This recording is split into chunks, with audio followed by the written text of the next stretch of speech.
আজ কিন্তু চলে আসলাম আবারও দুপুরের খাওয়া দাওয়া নিয়ে। দেখো কী কী ছিল এরকম সবজি দিয়ে পালং শাক, তার সাথে মসুর দিয়ে পেঁয়াজ দিয়ে ডাল, আর তার সাথে কিন্তু ছিল ডিমের কারি। কালকের একটু মাটন ছিল, সেই মাটনের একটুখানি গ্রেভিটাকে দিয়ে আমি ভালো করে ডিমের কারিটা কষিয়েছি। তো চলো ফার্স্টে একটুখানি পেঁয়াজ দিয়ে যেটা মসুর ডাল বানিয়েছিলাম সেটা খেয়ে দেখা যাক।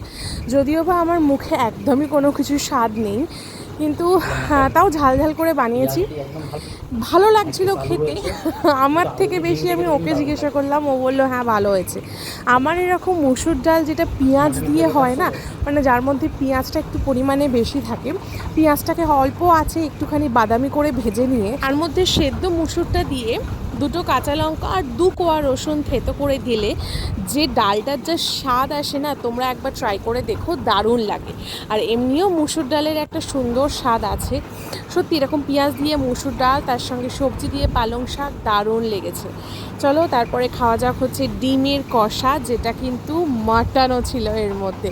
মাটন 1 পিসই ছিল, বেসিক্যালি কালকের মাটনের মধ্যে 2 পিস মাটন বেশি ছিল, তো সেইটাকেই আজকে ডিমের মধ্যে দিয়ে দিয়েছিলাম, কারণ মাটনের এমনিও অনেক দাম, এরমভাবে ফেলে দেওয়াটা উচিতই না, তাই জন্য। আর আমি আজকে ডিমের গ্রেভিটা একটু কমই নিয়েছিলাম, আমি একটু শুকনো শুকনো খাবো বলে। কিন্তু হ্যাঁ, ডিমের গ্রেভিটা কিন্তু আমি ঝাল ঝাল করেছিলাম আর দারুণ লাগছিল। তবে একটা জিনিস কি, আমি জানি না কেন ডিমটা আজকাল ফ্রিজে 1 থেকে 2 দিন রেখে দিলেই, তারপরে যখন ডিমটাকে সেদ্ধ করছি, ডিমটা না প্রপারলি সেদ্ধ হচ্ছে না।